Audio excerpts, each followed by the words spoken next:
नमस्कार बच्चों। देखिए, अर्थमेटिक प्रोग्रेशन का ये सवाल कह रहा है कि sum of the fourth and eighth term of an AP is 24 and the sum of sixth and 10th term is 44, find the AP. तो चौथा टर्म आठवां टर्म को जोड़ेंगे तो 24 मिलेगा, छठवां टर्म और 10वें टर्म को जोड़ेंगे तो 44 मिलेगा। तो हम सबसे पहले पहला टर्म क्या है, ए है, और कॉमन डिफरेंस क्या है, डी है।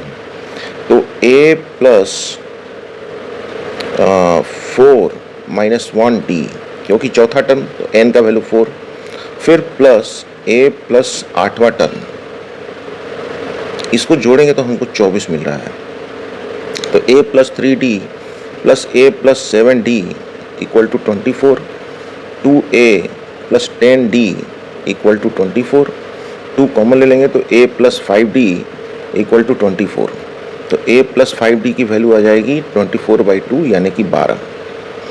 ठीक है, अब उसी तरीके से छठवां और 10वां टर्म, तो a plus 6 minus 1d plus a plus 10 minus 1d, ये हमारा 44 है।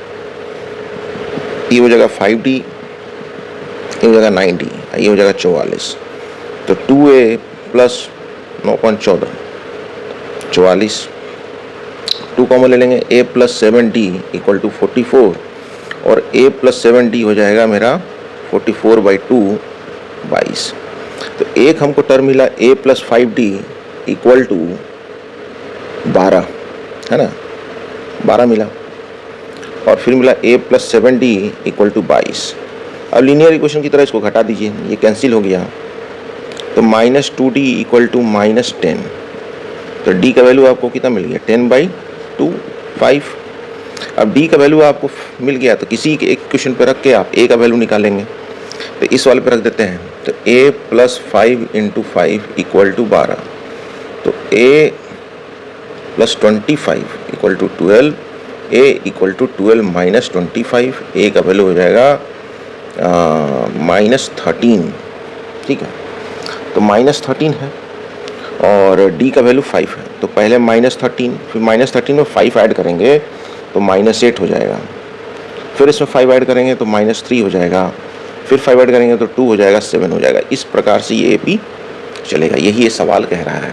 ठीक है, अब हम लोग अगले सवाल की ओर आगे बढ़ेंगे। देखिए अगला सवाल क्या कह रहा है कि 17वां टर्म जो है एपी का वो 5 ज़्यादा है 8वें टर्म के दुगने से, और 11 टर्म एपी का 43 है। तो इस प्रकार के क्वेश्चन में देखिए, एक तो ये वर्ड प्रॉब्लम में आपको दे दिया। ठीक है, तो वर्ड प्रॉब्लम अगर समझ में नहीं आएगा, लैंग्वेज समझ में नहीं आएगी तो बच्चा फंसेगा। ठीक है, तो इसको कैसे बनाएंगे, देखिए पहला जो ये लाइन कह रहा है, ये यहाँ से यहाँ तक, इसका मतलब समझते हैं।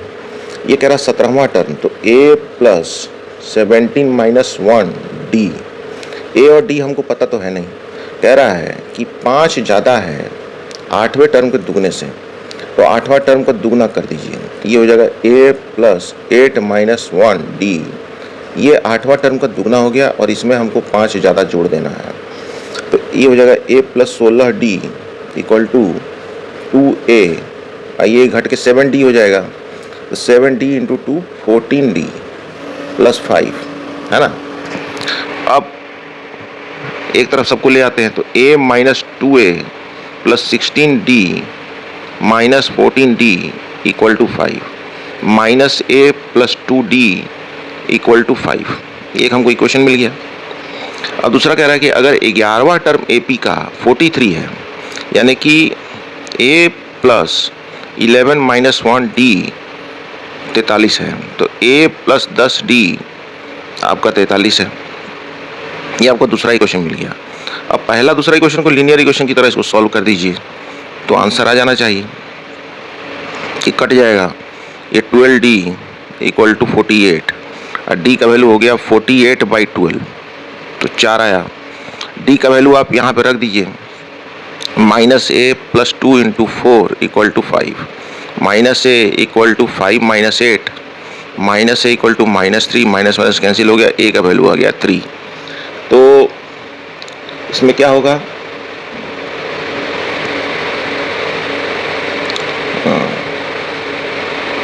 तो इसमें a का वैल्यू हमने 3 निकाला और d का वैल्यू हमने 4 निकाल लिया। ठीक है ना। तो अब इसको हमको क्या किस में रखना है, nth टर्म, तो nth टर्म हमारा क्या होगा? अब बोल रहा है कि आपने a का वैल्यू निकाली है 3 और d का वैल्यू आप निकाल लिए हैं 4, है ना। तो a plus n minus 1 into D, a का वैल्यू हो गया 3, n का वैल्यू हो गया, है ना, n ही रहेगा, इंटू 4 करेंगे तो 3 प्लस 4n माइनस 4, तो हो जाएगा 4n माइनस 1। अगर हम nth टर्म, तो कौन सा nth टर्म हम तो नहीं जानते हैं, तो बोला nth टर्म निकालिए। इसमें AP निकालना नहीं दे रहा, nth टर्म निकालने बोल रहा है। तो कुछ नहीं करना है, a और d का वैल्यू रख दीजिए और इस प्रकार से सॉल्व कर दीजिए, यही आपका nth टर्म होगा।